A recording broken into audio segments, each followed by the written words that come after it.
Assalamualaikum warahmatullahi wabarakatuh. Perkenalkan, nama saya Eliana Safitri, NIM 7211411991 dari Rombel Akuntansi Internasional 2019 akan mempresentasikan bab 6 Sistem Manajemen Basis Data untuk mata kuliah Sistem Informasi Manajemen.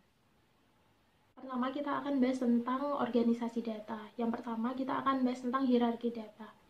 Data bisnis biasanya diorganisir menjadi sebuah hierarki data fields yang digabungkan untuk membentuk records, dan records yang digabungkan untuk membentuk files.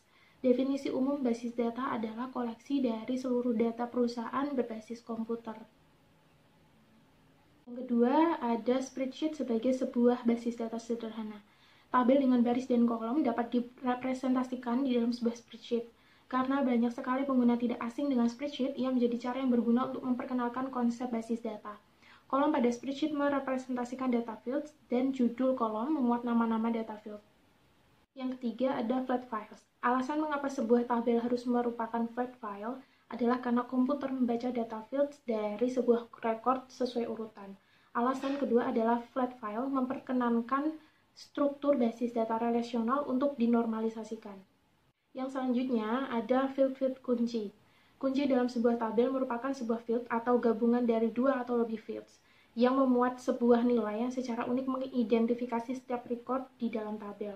Beberapa tabel mungkin memiliki dua fields yang menjadi kandidat untuk menjadi kunci. Kunci kandidat merupakan sebuah field yang secara unik mengidentifikasi setiap baris tabel, tetapi tidak dipilih untuk menjadi kunci. Terakhir ada tabel-tabel yang berhubungan. Kadang, tabel-tabel yang awalnya berdiri sendiri sebagai tabel yang independen nantinya mungkin diperlukan untuk digabung. Selanjutnya ada struktur basis data. Basis Data Manajemen Sistem atau DBMS atau Sistem Manajemen Basis Data merupakan sebuah aplikasi perangkat lunak yang menyimpan struktur dari basis data itu sendiri. Hubungan antar data di dalam basis data serta formulir dan laporan berkaitan dengan basis data. Struktur basis data yang pertama ada struktur basis data hierarki. Sistem manajemen basis data pertama, IDS atau Integrated Data Store, dikembangkan oleh GE pada tahun 1964. Sistem manajemen basis data IDS ini menyesuaikan dengan struktur hierarki basis data. Struktur hierarki dibentuk oleh kelompok, subkelompok, serta subkelompok lebih jauh lagi. Jika Anda hendak menggambar struktur, maka akan muncul atau tampak sebagai cabang-cabang dari sebuah pohon. Kedua, ada struktur basis data jaringan. Struktur basis data jaringan ini dikembangkan untuk memungkinkan penarikan record-record tertentu. Ia memungkinkan satu record tertentu menunjuk pada semua record lainnya di dalam basis data. Ketiga, ada struktur basis data relasional, yang merupakan struktur yang saat ini paling umum dipergunakan oleh organisasi-organisasi bisnis. Struktur basis data seperti ini terlihat seperti sekumpulan tabel-tabel yang mirip seperti tabel-tabel spreadsheet.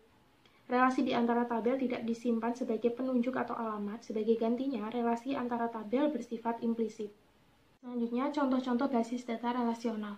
Contoh yang dipergunakan di sini diimplementasikan pada piranti lunak sistem manajemen basis data Microsoft Access. Namun, implementasi ini akan serupa pada setiap produk basis data relasional lainnya seperti IBM, Oracle, Microsoft, dan banyak perusahaan lain menyediakan piranti lunak sistem manajemen basis data relasional. Berikut adalah figur 6.4 yang merupakan contoh dari tabel mata kuliah dalam Microsoft Access. Kemudian, figur 6.5 merupakan contoh dari mendefinisikan field-field kode di dalam tabel mata kuliah. Kemudian, figur 6.6 contoh dari tampilan nilai-nilai pencarian. Kemudian, figur 6.7 contoh layar akses untuk tabel-tabel, field, dan relasinya. Yang selanjutnya, konsep basis data. Dua sasaran utama dari konsep basis data adalah untuk meminimalkan pengulangan data dan untuk memperoleh independen data. Independensi data adalah kemampuan untuk melakukan perubahan pada struktur data tanpa melakukan perubahan pada program-program aplikasi yang memproses data.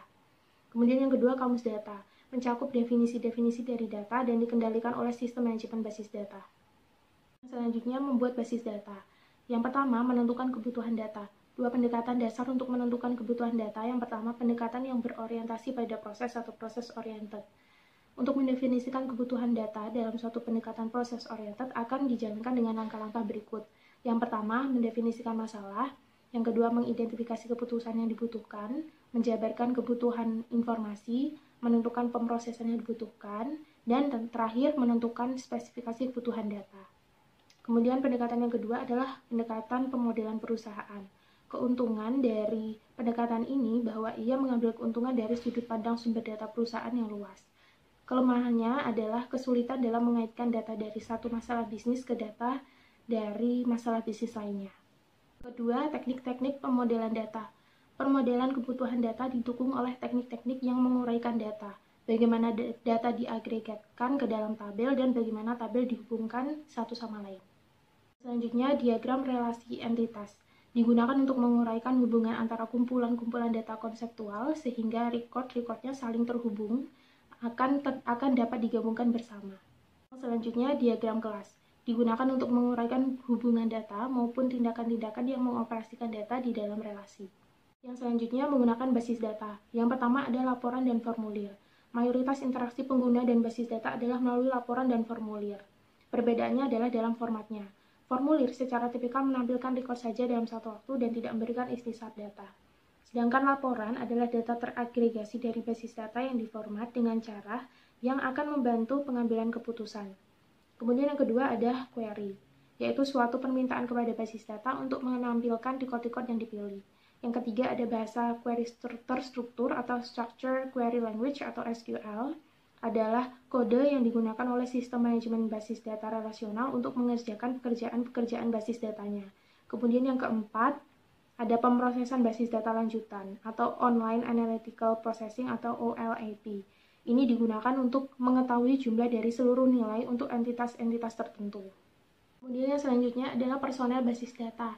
Yang pertama, Administration Basis Data atau Database Administration atau DBA, yaitu spesialis informasi yang ahli dalam mengembangkan, menyediakan, dan mengamankan basis data. Tugas-tugas DBA adalah yang pertama, perencanaan basis data, yang kedua, implementasi basis data, yang ketiga, operasi basis data, dan yang keempat, keamanan basis data. Yang kedua, ada programmer basis data. Programmer basis data menunjukkan spesialisasi dan seleksi tingkat tinggi. Mereka seringkali memiliki lebih banyak pengalaman dan pelatihan daripada programmer-programmer lainnya yang dimiliki oleh perusahaan. Kemudian yang selanjutnya ada pengguna akhir. Mereka membuat laporan dan formulir, memberikan query kepada basis data, dan menggunakan jawaban dari pertanyaan basis data mereka untuk pengambilan keputusan yang akan mempengaruhi perusahaan dan unsur pokok lingkungannya. Selanjutnya, menempatkan sistem manajemen basis data dalam perspektif. Yang pertama, keuntungan dari DBMS. Yang pertama, mengurangi pengulangan data. Yang kedua, mencapai independensi data. Yang ketiga, pengambilan data dan informasi dengan cepat. Dan yang keempat, keamanan yang lebih baik.